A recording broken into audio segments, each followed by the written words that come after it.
안녕하십니까. 달마을 TV에 오신 것을 환영합니다. 요즘 더위에 참 고생들 많으시죠. 오늘은 2024년 8월 12일 월요일입니다. 지금 오전 9시 45분을 가리키고 있습니다. 오늘 영상은 세 파트로 나누어서 말씀을 드리도록 하겠습니다. 먼저 세 가지 주요 뉴스에 대한 논평을 조금 해봤으면 싶고요. 그 다음에 의료대란의 경과, 그 다음에 마지막으로 의료대란에 대한 논평, 이렇게 3부 편성으로 진행을 하겠습니다. 그 주요 뉴스 논평은 세 가지가 있는데요. 그 제목은 여러분들도 지금 익히 아시다시피 김경수 전 경남지사 복권 문제, 그 다음에 서울교통방송과 MBC 문제, 그 다음에 세 번째가 정부와 광복회의 독립기념관장 선임에 대한 갈등 및 대립, 이렇게 세 가지로 나눠서 말씀을 드리도록 하겠습니다. 김경수 전 경남지사에 대한 복권은 내일 정부 그 가기에서 결정이 되는 걸로 알려져 있죠. 근데 이 문제가 지금 여야 4차 갈등으로 번지고 있다 하는 그런 이야기가 지금 회자가 되고 있습니다. 여야 갈등이라는 것은 한과 윤의 갈등을 말하는 것입니다.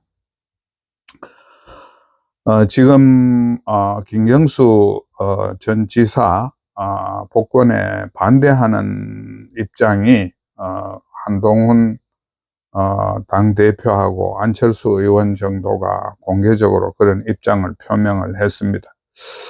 근데 여기에 대한 아침에 신문들을, 조간신문들을 살펴보면 매일경제신문은 정부가 여기에 대해서 소상한 설명을 해야 되는 것 아니냐, 이런 데 좀 중점을 둔 것 같고요.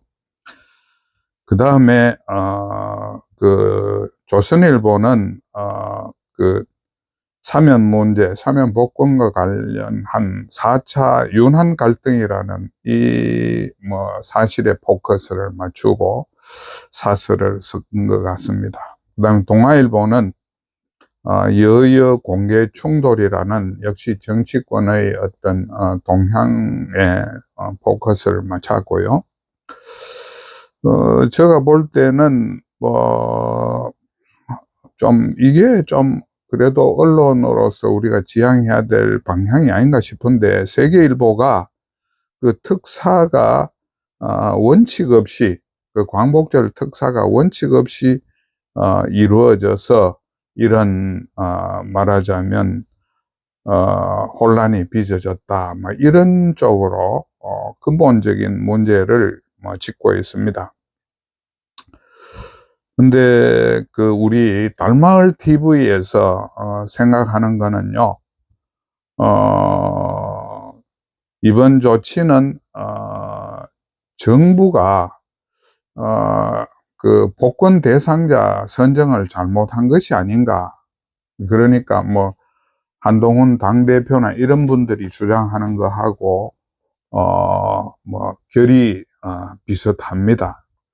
우선 김경수 이분이 반성을 하지 않고 있고, 자기의 범죄, 민주주의의 어떤 기본을 훼손한 범죄에 대한 반성을 하지 않고, 그것도 자기가 수감 생활을 했는 것 자체를 인정하지 않는 이런 정도로까지 말을 하고 있고, 또 향후에 그 정치인의 어떤 역할을 하겠다 하는 이런 입장까지 보이고 있어서 이거는 우리 민주주의 운영에 심대한 위해 요인이 된다고 그렇게 생각을 합니다.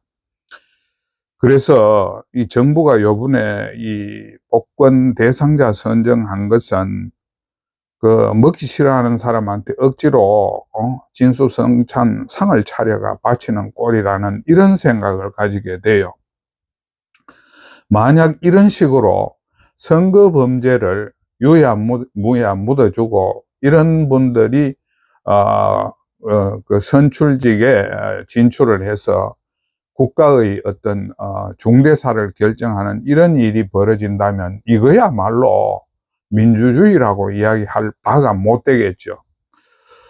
뭐 우리 저의 입장은 완전히 이런 선거 범죄는 영구 추방을 해야 되는 거 아니냐. 적어도 다른 것은 모르겠는데 저가 좀 기준을 낮춰서 이야기하더라도 선출직에는 영구 추방을 해야 된다. 뭐 임명직은 뭐 조금 뭐 여지를 둘 수 있겠습니다만 선출직에서는 이런 사람이 있어서는 안 된다. 만약 이런 분들을 우리가 용서를 하고 선출직에 진출을 시킨다면 우리가 3.15 부정선거 1960년에 있었죠. 3.15 부정선거를 복권시켜 주는 거하고 거의 같은 거 아니겠습니까? 이 부분은 정부가 잘못 생각했다. 저는 그렇게 판단을 합니다. 그 다음에 두 번째는요, 서울교통방송국 이게 9월부터 이제 폐국 위기에 있다 하는 그런 뉴스가 있었습니다. 잘 아시다시피 서울교통방송국은 좌편향 방송으로 그동안 물의를 일으킨 게 한두 번이 아니었죠. 그래서 6월부터 서울시가 지원을 끊었고 시의회의 조치에 따라서 그렇게 된 겁니다. 요번에 교통방송국에서 20억 긴급 지원 요청을 했지만 의회가 도와줄 명분이 없다 하면서 이를 거부했는데요. 저는 이게 당연한 조치라고 생각합니다. 제가 이제 언론인으로서 생각하는 거는요, 이 언론이 좋은 역할을 하면 우리 사회에 선순환을 일으킬 수 있지만 나쁜 역할을 하게 되면 우리 사회를 파탄으로 몰고 가는 악순환의 연결고리, 시작점이 될 수 있는 거거든요. 그래서 언론의 공정성이랄까 중립성 이런 걸 지키지 못한 언론에 대해서는 굉장히 무거운 벌칙 내지는 책임을 물어야 된다고 그렇게 생각을 합니다. 그런 점에서 TBS 서울교통방송은 제가 볼 때는 과거에 대한 어떤 잘못에 대한 응분의 책임을 지고 폐국을 하는 게 스스로 폐국을 하는 게 맞지 않느냐 그렇게 보고 있습니다. 이걸 좀 가혹하다고 생각하실지 모르겠으나 국민들의 눈과 귀를 말하자면 담당하고 있는 언론이 국민의 눈과 귀를 오도하는 또는 공정성을 위반하는 상식에 벗어나는 그런 태도를 보였다면 굉장히 심각한 제재가 있어줘야 된다는 게 제가 언론에 오래 몸담았던 사람으로서 하고 싶은 이야기입니다. 그와 더불어서 지금 우리가 역시 좌편향의 심각한 문제점을 노출시키고 있는 MBC 문제도 같이 짚어봐야 되겠죠. 그래서 이 MBC 문제가 지금 세 번의 탄핵 소추 사건을 일으켰지 않습니까? 방통위원장. 거기에다가 1차 청문회를 또 열어가지고, 말하자면 정부 조치를, 어떻게 저지해 보려고 하는 시도를 했는데, 지금은 2차, 3차 청문회까지 지금 예정이 돼 있는 상태고, MBC를 좌경화된 정당의 기관지, 기관 방송, 대변 방송으로 하락하는 시도가 지금 계속되고 있는 것 같습니다. 근데 제가 볼 때는 이 언론들이요, 그 상식과 공정, 이거를 지켜주지 않으면 가차없이 폐국이 돼야 된다고 그렇게 생각을 합니다. 언론에는 우리가 사회적으로 큰 어떤 특혜락 할까요? 또는 아니면 거기에 대한 어떤 위상 이런 걸 보장을 해주고 있지 않습니까? 정부에 대한 정보 접근권 뭐 이런 것들이 하나의 특혜고 뭐 보장이라고 이야기할 수 있겠습니다. 그런데도 불구하고 그런 그 국가적인 또는 국민적인 어떤 그 이익을 지켜야 될 분들이 어느 한쪽의 정파적인 입장에 경도가 된다면 이런 언론은 저는 사라지는 게 맞다고 생각하거든요.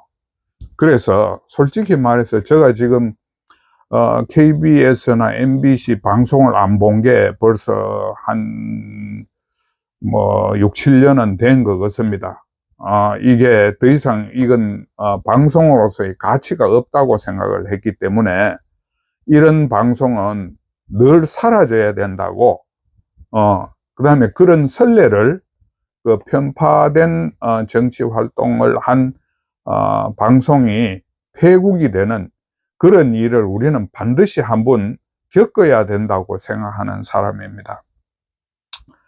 방송이요, 신문하고는 다릅니다. 신문은 국민들이 안 봐주면 그만이에요. 하지만 방송은 뭐 과거하고 개념은 달라졌지만 어쨌든 국가가 가지고 있는 중요한 자산인 주파수를 자기들이 말하자면 독점적으로 이용하고 있는 거 아니겠습니까? 우리가 지금 가용 주파수가 6개인데 보통 평시에는 5개를 쓰고 전시를 대비해서 1개는 남겨두고 있는 거거든요. 그 우리나라에 지금 방송사가 5개밖에 없습니다.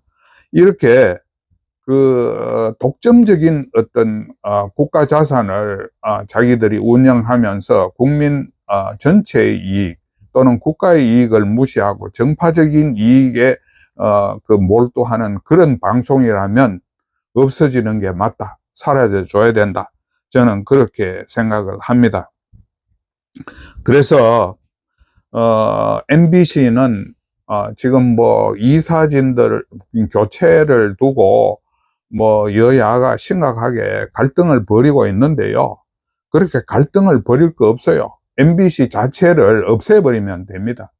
지금 MBC 방송이 없어진다고 해서 우리 국민들이 정보에 뭐 부족함을 느끼거나 불안을 느끼거나 그럴 이유가 전혀 없거든요. 그래서 저는 과감히 이런 문제를 정부가 결단을 해서 없애버리든지 아니면 민영화하든지 둘 중에 한 개밖에 방법이 없다고 그렇게 생각을 합니다. KBS에 대해서도 지난 그 과오를 우리가 자기들이 뼈에 새길 수 있도록 시청료 거부가 저는 계속돼야 된다고 그렇게 생각하는 사람입니다. 한 번이라도 이런 그 공영방송이 공영이 아닌 어떤 그 정치방송으로 흘러버리면 그런 방송은 우리 사회에 필요가 없어요. 그러고 한번 변질되고 오염된 방송은 돌이키기가 어렵습니다. 그러니까 퇴출하는 게, 사라지게 하는 게 저는 방법이라고 늘 그렇게 생각하고 있습니다. 자, 그 다음에 세 번째 그 주요 뉴스 이슈는요, 그 독립기념관장을 둘러싸고 정부와 광복회가 대립을 하고 있다는 건데, 이거는 윤석열 대통령이 광복회장을 처음부터 잘못 선임해가 지금 빚어지고 있는 사태죠. 이런 이 자충수를 너무 많이 두는 것 같아요. 그 인사풀도 너무 좁고 자꾸 그 서울대 위주 또 뭐 주변에 가까운 사람 위주 그런데 너무 좀 흘러가지고 전체적으로 인사 관리가 좀 부실하지 않나 이런 생각이 많이 들거든요. 근데 이 정부와 지금 광복회가 8.15 광복절 행사를 그 이제 독립기념관장 그 선임을 취소하지 않으면 취소하지 않으면 뭐 요번에 광복절 행사가 두 쪽으로 지금 나뉘게 된 그런 상황이 됐잖아요. 근데 우리 이 부분에 대해서는 우리가요 이 문제의 핵심 근원이 어디 있는지를 잘 살펴봐야 됩니다. 이 문제의 핵심은요 쉽게 이야기하면 자유체제와 종공체제의 어떤 체제 전쟁이라고 생각을 하면 됩니다. 그러니까 우리가 1980년대에 그 전두환 정권 때 자생적 공산주의자들이 많이 태어났지 않습니까? 지금 586 하는 그런 그룹들입니다. 이게 김영삼 정부의 그 허술한 좌경화된 그 집단에 대한 제재를 그냥 마구 풀어주고 뭐 정교조를 합법화 시켜준다든가 이런 일이 있고 난 뒤에 우리나라에 말하자면 없어야 될 좌경 세력이 하나의 중요한 정치 집단이 돼가지고 지금은 우리의 주류 집단, 우세 집단으로 지금 바뀌어 있는 상황이거든요. 근데 이거를 바꿔주지 않으면 우리나라가 정상화되기가 어렵다고 저는 그렇게 생각을 합니다. 이분들의 사고는 1980년대에 냉전시대에 갇혀있는 사람들이고, 우리가 그 북한이나 뭐, 붕괴된 소련, 뭐, 지금 중국과 같은 저는 공산주의자에 대한 경계의식을 소홀히 하면 우리 사회는 심각한 위기를 맞게 될 수 있고 지금 현재가 그런 상황입니다. 그러니까 이 부분을 좀 더 본질적으로 우리가 이해를 하고 있어야 된다. 지금 체제투쟁이 길게는 1980년대부터 시작이 됐고 좀 더 구체적으로 체제투쟁이 시작된 거는 김영삼 정권 중기부터 뭐 김대중 정부 초기부터 이 체제투쟁이 지금까지 지금 계속되고 있는 거거든요. 체제투쟁이 계속된다는 것은 그 자경화된 집단이 말하자면 하나의 고착된 정치 세력으로 나라의 그 중심에 들어왔다 하는 그런 의미입니다.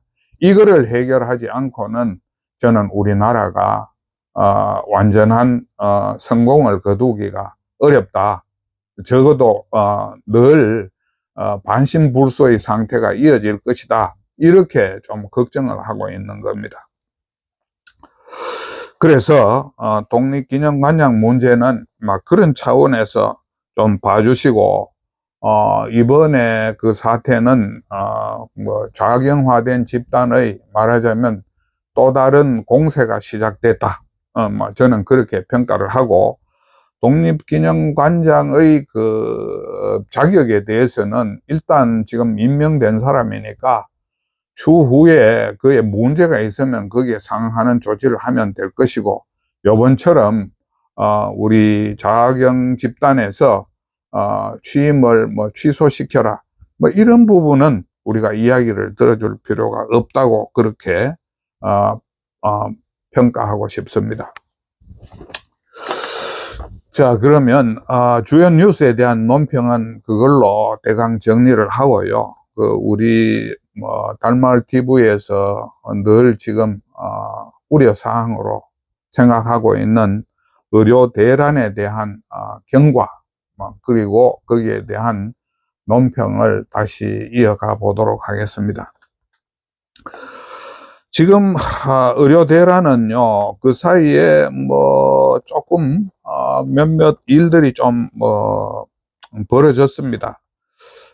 지난 수요일이죠. 지난주 수요일 날 8월 7일 정부가 정부 우수 혁신 사례 14건을 스스로 지정을 했는데 그 가운데 의대 증원이 미래 위기를 선제 대응한 그런 정부의 우수 혁신 사례라고 그렇게 자기들이 말하자면 평가를 했는 겁니다. 참 위에 보면 자화자찬이라고 할까 참 어처구니 없는 그런 생각이 들어요. 이게 정부가 무슨 뭐 혁신 사례를 지정을 하려면 뭐 그야말로 국민들이 공감하는 그런 이야기를 해줘야 되지, 이런 거를 우수 혁신 사례라고 이야기하니까 정말로 숨이 막히는 그런 느낌을 받게 됩니다. 정부가 뭐 더위를 먹었는지 뭐 조금 과격하게 이야기하면 실성한 건지 이해가 안 되는 그런 상황이거든요. 이거는 미래 위기를 선제 대응한 게 아니고 의료계를 파괴해 가지고 현재 위기를 폭발시킨 거죠. 현재 위기를 폭발시켜 가지고 아주 미래를 없어지도록 만든 그런 사례 아니겠습니까? 말하자면 국가 파탄을 촉진한 그런 사례라고, 그런 사례로 기록돼야 마땅하다고 저는 그렇게 생각을 합니다. 근데 이 우수 혁신 사례 지정에 거의 뭐 동시에 그 한덕수 총리가 의대 정원 사태에 대해 가지고 정원 철회를 빼면 모두 다 들어주겠다. 그러니까 전공의들이 돌아오라 하는 지난번에 뭐 씨알도 먹히지 않은 정책을 또 되풀이했습니다. 그래가지고 뭐 전공의를 9일날 추가 모집을 다시 한다고 이야기를 하는데 지난번에 1.4% 모집이 됐었죠. 근데 뭐 지금 상황은 보니까 거기서부터 나아질 게 한 개도 없을 것 같습니다. 그래서 지금 일각에서 이야기하듯이 정부가 그동안 명령을 남발을 하고 그거를 취소하고 남발하고 취소하고 남발하고 이런 식으로 과정이 계속되니까 정부의 전공의 추가 모집을 추가 모집 이런 식으로 지금 말하자면 냉소하고 있는 겁니다. 그 다음에 정부가 또 하나 이제 내놨는 게 보니까 상급 병원을 전공의 의존 비율을, 상급 병원의 전공의 의존 비율을 20%로 낮추고 중환자 비율을 50에서 60% 수준으로 높인다 하는, 전문의 중심병원으로 만들겠다 하는 그런 이야기 아니겠습니까? 이거는 처음부터 지금 놀림감이 되고 있어요. 아니 전공의가 없는데 어떻게 전문의 중심병원을 합니까? 자, 이분들은 요즘 이 말하자면 의료 대란이 수습이 안 되니까 별별 해괴한 뭐 도저히 상식으로 이해가 안 되는 자꾸 대책을 내놓고 그거를 뭐 강변하거나 뭐 좋아졌다고 이야기하거나 이게 훌륭한 정책이라고 이야기하는데 정말로 이 부분에 관한 한 우리 정부의 태도는 한심하다 못해가지고 뭐 진짜 이게 정말 대한민국이 맞는지 의심이 드는 그런 상황이 지속되고 있습니다. 거기에다가 정부가 지금 개원 면허제를 뭐 검토를 하고 있다죠. 전공의 과정을 안 마치면 개원을 못하고 하겠다 하는 그런 이야기죠. 이것도 웃기는 이야기 아닙니까? 아니 그런 것 같으면 개원 면허제를 할 것 같으면 적어도 의대생들이 의대에 진학하기 전에 그런 이야기를 뭐 5년이든 6년이든 전에 그거를 발표를 하고 앞으로 이만큼 안 하면 개원을 할 수 없다라고 못을 박아주고 의료인 양성을 해줘야 될 거 아닙니까? 그걸 한데없이 지금 개원 면허제 뭐 이야기를 하고 있어요. 이것도 역시 땜질이고요. 아이고 참. 그 다음에 지금 뭐 간호법을 또 통과시킨다고 이야기를 뭐 야당하고 이제 제가 볼 때는 뭐 일종의 야합이죠.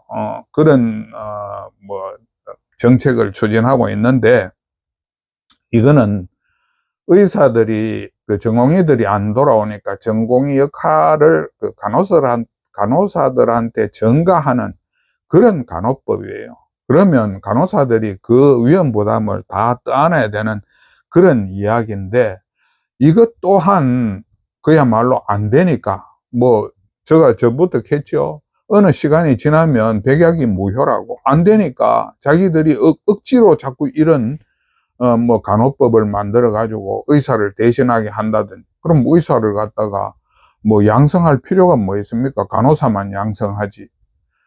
좌우간 안 되는 대책을 지금 계속 하고 있어요. 이게 정부가 처음부터 이 정책을 잘못 추진했기 때문에 그렇게 된 거고요.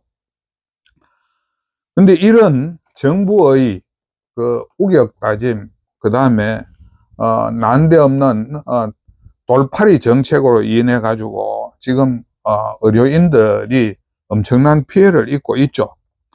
전공의 13,000명, 의대생 18,000명, 31,000명이 아직도 지금 6개월, 7개월째 지금 방황을 하고 있는 거 아닙니까? 이분들이 무슨 죄가 있습니까? 아니, 그냥 열심히 살아오고 열심히 공부하고 자기의 미래를 개척하기 위해서 의대를 들어가가지고, 힘든 수련 과정을 거치고 있는 사람들한테 난데없이, 그 뭐 바가지를 덮어 씌워가지고 막 정신없이 폭행하고 그 린치한 게 정부인데, 이분들이 잘못한 게 없는데 아직 그런 고난을 지금 계속하고 있습니다. 그 다음에 간호사도요, 그게 뭐 숫자가 한두 명이 아니에요. 작년에 간호사 뭐 배출된 게 12,000명인데 그 가운데 한 2,000명 정도는 취업을 하고 10,000명은 지금 뭐 대기를 하고 있는 상태라고 합니다. 그래서 뭐 나이팅게일이 아니고 웨이팅게일이다, 이런 식으로 비아냥이 나오고 있는데, 이게 참 정말로 정부가 왜 이렇게 참 뭐 대책 없이, 계획 없이, 아무런 비전 없이 정책을 뭐 어느 날 무모하게 무도하게 추진해가 이런 일을 만드는지 진짜 이해를 할 수가 없습니다. 그래서 지금 뭐 국회에서 16일 날 복지위하고 교육위가 연석 청문회를 해가지고 이번 사태에 대한 뭐 점검을 한다. 전공의 문제, 그 다음에 의대생 문제를 청문회를 한다는데, 뭐 이분들이 늘 뭐 정쟁에 그 먼저 우선순위를 두고 있어가지고 저는 거기에 뭐 깨끗한 답변이 나올 것이라고 그렇게 기대하지는 않습니다. 오히려 그 개혁신당의 이주영 의원이 말이죠, 의료사고 처리 특례법이라는, 이거는 제가 이제 늘 이야기한 게 그거 아닙니까? 우리나라 의료제도는 잘못된 모순을 시정하기 위해서 또 다른 모순을 한 개 만들고, 그 모순을 시정하기 위해서 또 다른 모순을 만들고, 이런 모순이 계속 누적된 상태로 지금까지 흘러왔거든요. 그 모순을 한 번도 손을 안 댔는 게, 지난 20여 년간 손을 안 대가지고 지금 이런 문제가 불거지고, 그런 그 난파선에다가 불을 지른 게 바로 윤석열 정부죠. 그러니까 이제는 난파선마저 뭐 사라질 그런 상황이 됐다는 건데, 그나마 이 모순에 새로운 모순을 한 개 추가한 것이 의료사고 처리 특례법입니다. 아니 뭐 취지는 참 좋아요. 취지는 참 좋고, 지금처럼 이런 모순적인 잘못된 상황에서는 이렇게나마 문제를 풀어나가야 된다 하는데 일단 공감을 표시하고 싶지만, 지금 우리 문제가 이 문제 하나 풀어가지고 될 게 아니거든요. 정부가 나서서 전면적으로 이거 해결을 해줘야 이 문제가 풀릴 동 말동인데, 지금 뭐 국회의원 한 분이 이런 일을 하고 있다는 게 참 안타깝기도 하고 아쉽기도 하고 별별 생각이 다 듭니다. 아무튼 뭐 입법부에서 그런 노력을 하고 있는데 비해 가지고 정부는 지금 오불관원이죠. 뭐 우리가 눈에 안 보인다 뿐이지 국민들이 지금 죽어나가는 사람이 한두 분이겠습니까? 저는 그게 정말로 어느 날 갑자기 그게 숫자로 드러나 버릴 경우 정부가 감당하기 어려운 상황이 올 수 있다고 생각하거든요. 보통 보면 자기 눈에 안 보이면 없는 걸로 생각하기 쉽잖아요. 그런데 그게 아니라는 거죠. 지금 많은 사람들이 이 의료 대란으로 인해서 죽어가거나 아니면 우리 의료계가 지금 점점 더 침몰하고 있는 그런 상황이 이어지고 있는데, 그게 바로 눈에 안 보이니까 정부는 아직까지 괜찮다, 내일도 괜찮고 모레도 괜찮고 내년도 괜찮을 거다, 이런 생각을 하고 있지 않습니까? 참 정말로 심각합니다. 그런데다가 지금 코로나 대유행까지 지금 재유행까지 조짐을 보이고 있다고 하니까, 그때 가서 우리가 만약 의료 사태가 심각해지면 어떻게 감당을 해야 될지, 이 대책 없는 정부가 어떤 대책을 내놓을지 정말로 앞이 캄캄하게 생각됩니다. 참 이걸 논평을 계속 의료 대란에 대한 논평을 이어간다는 것 자체가 저도 상당히 고통스럽습니다. 뭐 이게 답이 쉽게 나오는 것도 아니고, 하지만 언론이라는 게 답이 있든 없든 뭔가 그 논평을 이어가야 되고 보도를 해야 되고 그런 입장인 거죠. 그 이번 의료 대란은요, 처음부터 지금까지 말하자면 중국의 문화 대혁명 같은 인민재판식 방법으로 말하자면 뭐 소활, 은필칭 의료 개혁을 추진해 온 거죠. 근데 이게 뭐 지금까지 거듭되는 이야기입니다만은, 이게 의료 개혁이 아니고 나라 파괴 행위죠. 근데 거기에 이게 언론들이 늘 이야기했는 게 27년 만의 의대 증원이라고 늘 그걸 전제를 깔았어요. 이게 이제 사전 설득의 기법이라는 건데, 27년 만에 의대 정원을 증원했으니까 이거는 정말로 당연한 거다, 이런 전제를 깔고 있는 거죠. 그런데 언론이 그런 이야기를 하는 순간에 이미 언론으로서의 가치를 상실한 거예요. 이건 27년이 중요한 게 아니고 27년이 아니고 270년이 지나더라도 의대 정원을 해야 될 사유가 있으면 해야 되는 것이고, 그렇지 않으면 안 해야 되는 건데, 이분들이 27년 만의 의대 정원이라는 이 프레임에 갇혀 가지고 이거는 당연히 해야 된다 하는 그런 좀 바보스러운 사고에 빠져 있었던 게 아닌가, 이렇게 생각을 하거든요. 근데 이 바보의 사고가 언론으로 끝나지 않았고 국민을 현혹하는 데 사용됐다는 데 문제가 크다는 겁니다. 그 27년 만의 뭐 의료 대란, 의대 증원, 이런 이야기는요 말이 안 되는 겁니다. 애초에 그건 올림픽 때나 뭐 16년 만에 금메달 획득 이런 데 사용하는 거지.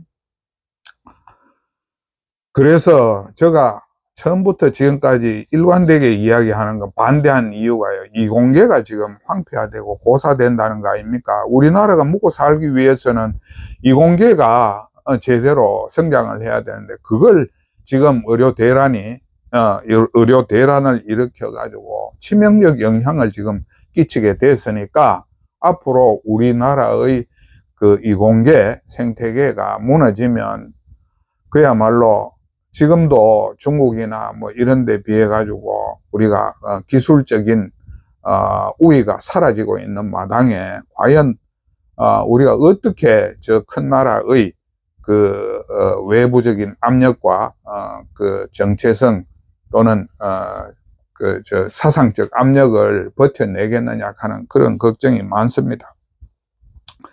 그래서 정부에는 지금 잘못된 편견에 빠져 있죠.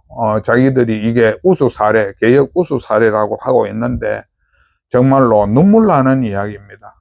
그런 잘못된 편견에서 하루빨리 빠져나오시고 그 다음에 권력 도취에서 깨어나야 됩니다.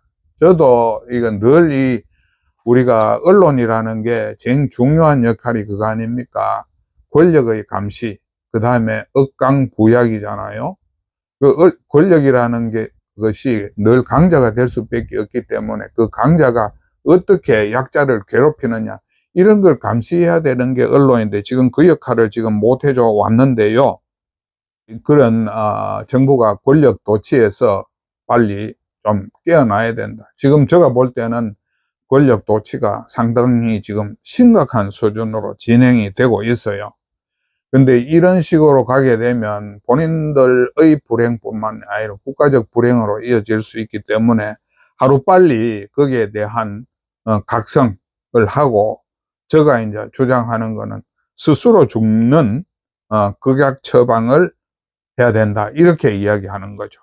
팔을 하나 자르든 다리를 하나 자르든 그런 어떤 조치를 하지 않으면 이 사태를 해결하기, 국가 위기 상황을 해결하기 어려울 것이다, 저는 그렇게 보는 겁니다.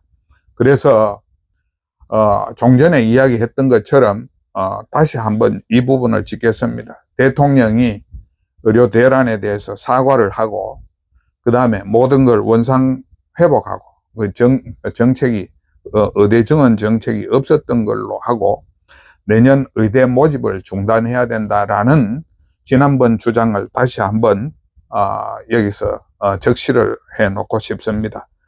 정부가 정도를 걷지 않으면 지금과 같은 지금 정부의 그 위기 상황이 여러 군데서 지금 폭발하고 있죠. 이런 위기 관리가 어려워질 것이다. 그런 위기 관리가 어려워지면 국가 질서가 무너질 수 있다 하는 걸 저는 우려하기 때문에 여기에 대한 극단적인 처방을 내놔야 된다, 이렇게 이야기를 하는 겁니다. 그 다음에 우리 의료계에 대해서는요, 이야기를 좀 해야 될 것 같아요. 이 사고의 패러다임을 이제 안 바꾸면 안 됩니다. 이제 의료계가 좀 보수주의적 성향이 크잖아요. 우선 사람을 키우는 것 자체가, 의사 키우는 자체가 도제식으로 하다 보니까 좀 보수적인 성향이 많은데, 지금 그런 정부의 이런 무도한 정책 추진에 대해 가지고 그런 보수적인 자세로 여기 대응해 가지고는 안 된다고 생각을 합니다. 지금 여러분들 한번 보세요. 전공의들이나 의대생들이 요번에 보여준 정부에 대한 어떤 저항이랄까요, 대항의 어떤 그 방법, 대응의 방법이 완전히 이거는 지금까지 전혀 없었던 새로운 양상이었거든요. 지금 세상이 그렇게 바뀐 겁니다. 지금 정부가 그렇게 하고 있고, 정치권이 앞으로도 그런 그 난폭한 말하자면 상식과 근거가 없는 일을 할 가능성이 굉장히 커요. 그러니까 의료계, 기성의료계도 전공의나 의대생의 그런 말하자면 새로운 대응 방법을 배우고, 한시바삐 의료계의 모든 매뉴얼, 스탠다드 이런 거를 뒤집어 가지고 뉴노멀을 만들어야 된다고 생각을 합니다. 그 뉴노멀이라는 건 뭐냐? 정부의 폭주를 막기 위한 새로운 대응입니다. 이런 뉴노멀이 없으면 아마 정부의 이 폭주가 그대로 이어질 것이고, 내년에 그 4,500명 증원된 의대생 모집이 이루어지면요, 우리나라는 돌이킬 수 없는 사태로 진입하게 된다라는 게 제가 가진 일관된 생각입니다. 그래서 의대생과 전공의들이 했던 그런 새로운 시대의 정부에 대한 대응, 뉴노멀이 있었던 것처럼 기성의료계도 그런 뉴노멀을, 또 뉴스탠다드를 개발하고 거기에 대한 정부가 거기에 응하지 않을 수 없는 그런 어떤 말하자면 압력을 행사해야 이 문제가 해결될 수 있다고 저는 그렇게 믿습니다. 그거는 좀 다양하게 연구를 해야 되겠지만, 제가 이제 1차적으로 생각해 볼 수 있는 게 준법 투쟁이거든요. 그러니까 근로기준법에 100% 부합하는 뭐 좀 좋게 이야기하면요, 웰빙 근로시대를 여는 겁니다. 그렇게 해서 정부가 의료계의 무한 노동, 무한 착취에 지금까지 그걸 당연시 했다면 그걸 당연시 하지 못하게 만드는 그런 대책이 있어야 된다는 겁니다. 우리가 지금 보면 전공의가 현행 주당 한 80시간 정도 근무를 하죠. 그리고 일반 근로자의 2배 아닙니까? 일반 근로자들이 주당 40시간이니까. 이게 얼마 전까지만 해도 100시간, 120시간이었어요. 그러니까 3배까지 근무를 했다고요. 이 전공의들이. 지금 뭐 교수진들도 보면요. 그 상급병원에 뭐 서울대 같은 지금 그 근무하는 시간을 조사를 간이로 한 겁니다. 주당 70에서 100시간 이상 한대요. 그러니까 이것도 평균적으로 보면 일반 근로자의 2배 이상 근무를 하고 있잖아요. 그 다음에 이제 어디 뭐 산부인과에서 뭐 간이 조사를 했는 걸 보면 주당 81시간에서 그 교수들 기준입니다. 전공의가 아닙니다. 산부인과 경우에 81시간에서 120시간을 한대요. 그러니까 이게 일반 근로자의 2배에서 3배 아닙니까? 그러면 급여도 2배, 3배를 받아야 되겠지만 현실은 그렇지가 못하잖아요. 의료계가 너무 순진해가지고 그냥 우리가 사는 이게 다인 걸로 생각을 해가지고 거기에 안주하고 있다가 요번에 정부한테 정말로 뒤통수를 세게 맞은 거죠. 그러면 어떻게 해야 되느냐? 주당 현행 근로시간대로 하시라고요. 40시간씩. 그 이상은 하지 마시라고요. 누가 하라고 이야기했습니까? 그런 노무를 누가 만들었습니까? 그 의료계가 만드는 거 아닙니까? 그거는 국민과 정부의 후원과 지원이 있었을 때, 의사를 존중해 줬을 때의 노멀입니다. 180시간, 120시간은. 그런데 지금 국민도 정부도 모든 집단이 의료계를 사회악으로 지금 규정한 상황 아닙니까? 그러면 여러분들은 사회악답게 행동을 하셔야죠. 거기에 맞는 노멀을 만들으셔야죠. 40시간만 근무하세요. 사람이 누가 어려운 사람이 목숨이 넘어간다? 그건 정부가 해결해야죠. 여러분들이 걱정하실 문제가 아닙니다. 그게 자꾸 인술, 의술, 이런 식으로 자꾸 이야기를 해가지고 사람들을 노예로 가스라이팅 하는 거예요. 한번 생각해 보세요. 한번 생각해 보시라고요. 그런 상황이 와야 정부가, 우리가 정말로 이때까지 누구의 희생 위에서 아름답고, 동화 같은 의료 서비스를 누리고 즐겼는데, 이제 그 시대는 다 갔구나. 이렇게 뒤늦은 후회를 하도록 만들어 주시는 게 저는 대등한 대응이라고 그렇게 생각을 합니다. 물론 이게 말하자면 그 주당 근무 시간에 국한된 문제는 아니죠. 그러니까 제가 말하는 노멀, 지금까지의 모든 스탠다드와 매뉴얼과 노멀을 다 바꾸어 가지고 정부가 한 행위를 그대로 돌려주시라고요. 그렇게 하지 않으면 이 사태를 저는 막을 길이 없다고 생각하거든요. 좀 깊이 생각해 보시기 바랍니다. 아까 전에도 말씀드렸지만, 한국의 언론, 행정, 입법, 사법, 아무데도 믿을 데가 없습니다. 저는 안 믿은 지가 오래됐습니다. 이분들은 자기들 이익을 위해서만 움직이는 집단이에요. 국가에 대한 신념도 부족해요. 제가 보기에. 나라에 대한 사랑도 별로 느낄 수가 없어요. 그냥 정도지. 그러니까 의료계가 그런 주변 상황을 돌아보고 스스로 각자 도생하는 자구책을 구하지 않으면 이 문제를 해결할 수 없다는 게 저의 생각입니다. 물론 제가 이게 아직 완숙된 그런 방법도 아니고 그냥 일반적으로 상식적으로 생각해 볼 수 있는 그런 대책이지만, 그런 마지막 그 몸부림이라도 쳐봐야 되는 게 지금의 상황이 아닌가 그렇게 생각을 합니다. 오늘 영상은 여기서 마치도록 하겠습니다. 감사합니다.